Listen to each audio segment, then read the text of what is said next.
नमः संस्कृताय दोस्तों, यूट्यूब से मैं साधना आप सबका स्वागत एवं अभिनंदन करती हूँ। कैसे हैं दोस्तों आप लोग। आशा करती हूँ कि स्वस्थ व्यस्त मस्त होंगे, अपना और अपने परिवार का ख्याल रख रहे होंगे। दोस्तों इसी आशा और विश्वास के साथ दोस्तों आइए आज का पाठ शुरू करते हैं। आज हम लोग फिर से महाकवि कालिदास द्वारा रचित मेघदूतम खंड काव्य लेके हाजिर हुए हैं। जैसा कि पहले हम आप लोगों को बताए थे कि 10 श्लोकों में हम लोगों ने अध्ययन किया था। उसके बाद उसके बिंदुवार प्रश्न और प्रश्नोत्तरी का अध्ययन कर रहे थे। आज से हम लोग 11 नंबर क्वेश्चन का 11 नंबर श्लोक का अध्ययन करेंगे। दोस्तों 11 नंबर श्लोक से हम लोग कंटिन्यू सारे श्लोकों का अध्ययन करेंगे। जैसे 10 श्लोकों का अध्ययन किए थे उसी तरह सभी श्लोकों का अध्ययन करेंगे। दोस्तों उसके बाद जैसा कि सभी को पता है कि हम लोग जो प्रश्नोत्तरी था वो लक्ष्य झारखंड के हिसाब से किए थे। अब हम लोग कंटिन्यू श्लोकों का अध्ययन करेंगे, जिसमें हम लोग यूपीटीजीटी के लिए अध्ययन करेंगे। तो बिना देरी किए हुए आइए हम लोग अपने पाठ की शुरुआत करते हैं। दोस्तों अपने पाठ की शुरुआत हम लोग जैसे करते आए हैं उसी तरह करेंगे। पहले श्लोकों का वाचन करेंगे, उसके बाद उसके अर्थ और उसके समास को और उसके प्रत्ययों को देखेंगे। तो बिना देरी किए हुए आइए हम लोग अपने पाठ की शुरुआत करते हैं। उसके पहले हम लोग देखेंगे 10 नंबर श्लोक को। 10 नंबर श्लोक में हम लोगों ने पढ़ा था कि यक्ष मेघ को अलका की ओर प्रस्थान करने के लिए शुभ और अशुभ का उल्लेख करते हुए कहता है कि जब तुम आकाश में जाओगे तो वायु क्या होगी कि तुम्हारे अनुकूल बहेगी और तुम्हें प्रेरित करेगी धीरे धीरे जैसे तुम चाहोगे वैसे। और क्या होगा कि पपीहा वाम भाग में स्थित होकर मधुर शब्द करेगा और निश्चय ही गर्भ धारण करने का आनंद के अभ्यास के कारण पंक्तिबद्ध होकर बकुलियाँ क्या करेंगी, तुम्हें सुंदर लगने वाले आकाश में तुम्हारा सेवन करेंगी। उसी जो है 10वें श्लोक के आधार पर मेघ इस श्लोक में क्या कह रहा है, आइए पहले इसका वाचन करते हैं, फिर इसके प्रसंग और इसके अर्थ को देखेंगे। तो ये रहा हमारा 11 नंबर क्वेश्चन, 11 नंबर श्लोक। दोस्तों कह रहा है कि कर्तुं यच्च प्रभवति महीं उच्छलिन्द्रामवध्यां तच्छ्रुत्वा ते श्रवणसुभगं गर्जितं मानसोत्काः अकैलासात् विषकिसलय छेदपाथेयवन्तः सम्पश्यन्ते नभसि भवतो राजहंसाः सहाया। अर्थात इसमें जो है ये था इसका वाचन। यहाँ पे आइए मेघ कह रहा है यक्ष से, यक्ष मेघ से कह रहा है। यक्ष जो था वह मेघ को समझाते हुए कह रहा है कि कैलाश पर्वत तक राजहंस तुम्हारे सहायता होंगे। कैलाश पर्वत के आगे तो अलका नगरी है, तुम अकेले ही आकाश में नहीं गमन करोगे, अकेले ही आकाश में नहीं उड़ोगे, तुम्हारे साथ क्या है कैलाश पर्वत तक के राजहंस जाएंगे। तो आइए पहले इसके अन्वय के आधार पर और इसके शब्दार्थ के आधार पर अर्थ को देखते हैं। तो यत, ये क्या है, यत है दोस्तों।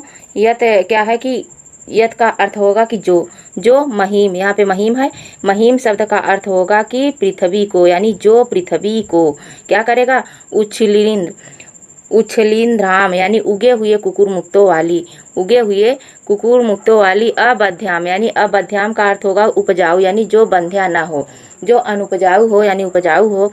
जो अबध्या का अर्थ होगा कि जो बंध्या ना हो, अर्थात जो उपजाऊ हो, उपजाऊ बनाने वाला। क्या होगा कि मानसोत्का, यहाँ शब्द होगा कि मानसोत्का यानी मानसरोवर के लिए उत्सुक, मानसोत्का मानसरोवर जाने के लिए उत्सुक या मानसरोवर के लिए उत्सुक। विष किसलय, यहाँ पे है विष किसलय छेद पाथेयवंतः, विष किसलय छेद पाथेयवंतः का अर्थ होगा कि कमल नाल के अग्रभाग के टुकड़े को मार्ग का भोजन बनाने वाले। कौन? कैलाश यानी कैलाश पर्वत तक, कैलाश पर्वत तक के नभस मतलब आकाश में क्या होंगे, संपस्से मतलब आपके साथी होंगे। कौन होगा? राजहंसा सहाया आपके साथी होंगे। संपस्से मतलब होंगे, नभस मतलब आकाश में, भवता मतलब आपके, किसके? आपके। तो ये उसके बाद इसके अर्थ को देखते हैं। यहाँ कह रहा है कि जब तुम जाओगे तो वहाँ पे राजहंस तुम्हारा सहायता करेंगे। और राजहंस सहायता कैसे करेंगे?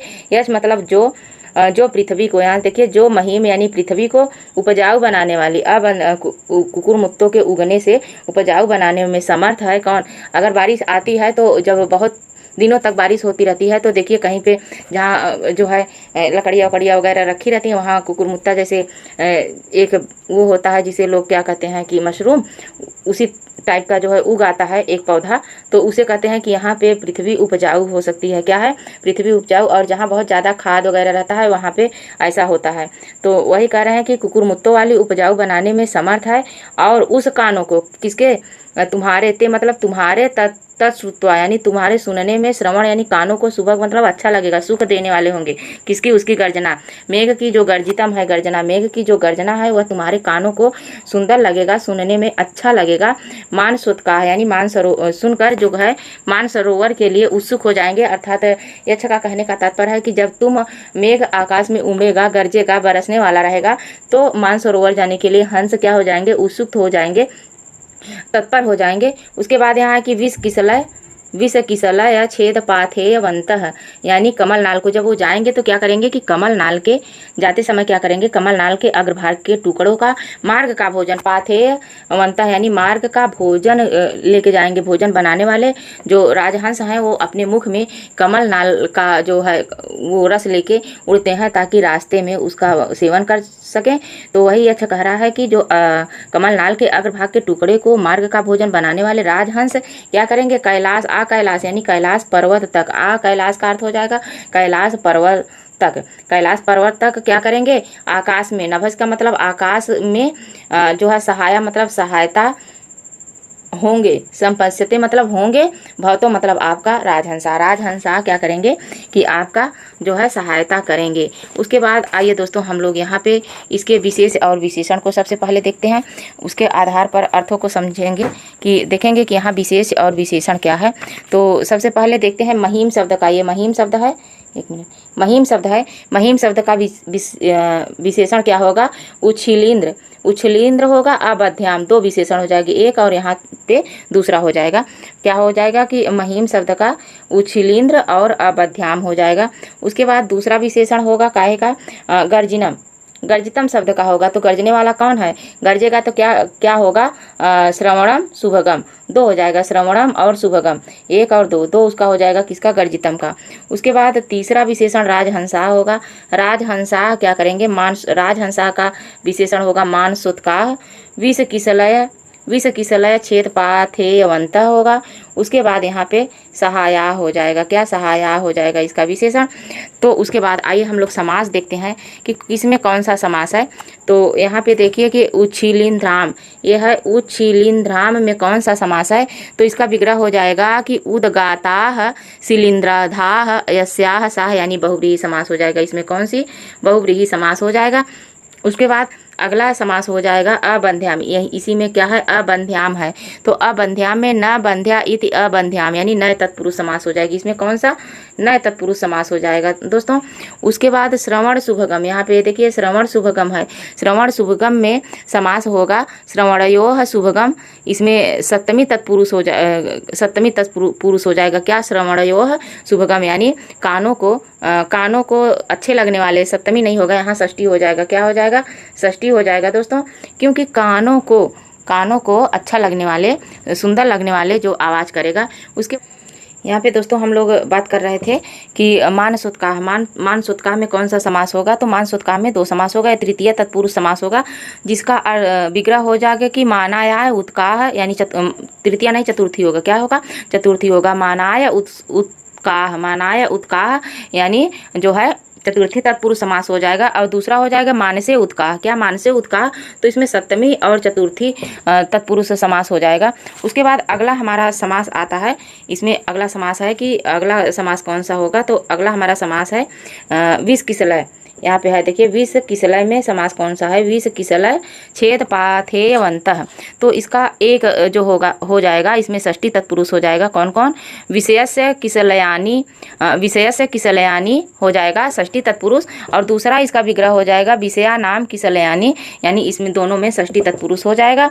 उसके बाद तृतीय तत्पुरुष हो जाएगा, यहाँ से पूरे को लेंगे विष किसलय छेद पाथेयवन्तः में तृतीया तत्पुरुष हो जाएगा। कौन? तृतीया तत्पुरुष समास, षष्ठी और तृतीया। अगर यहाँ तक लेंगे, ये देखिए यहाँ तक विष किसलय छेद तक लेंगे तो षष्ठी तत्पुरुष समास हो जाएगा। पूरा लेंगे विष किसलय छेद पाथेयवन्तः लेंगे तो तृतीया हो जाएगा। क्या हो जाएगा? तृतीया तत्पुरुष समास हो जाएगा इसमें।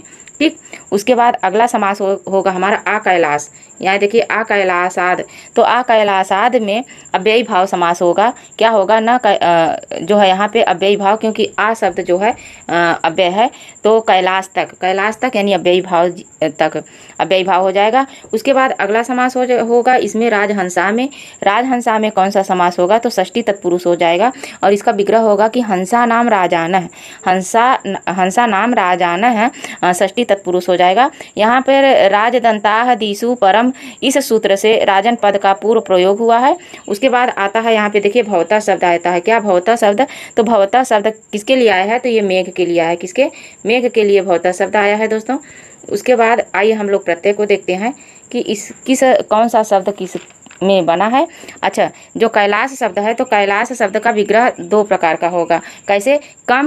कम च इला च केले इलयो आस कैलाश और कैलाश, और एक बनेगा कि कैलाश विद्यते यस्मिन इति कैलाश। क्या है? कैलाश।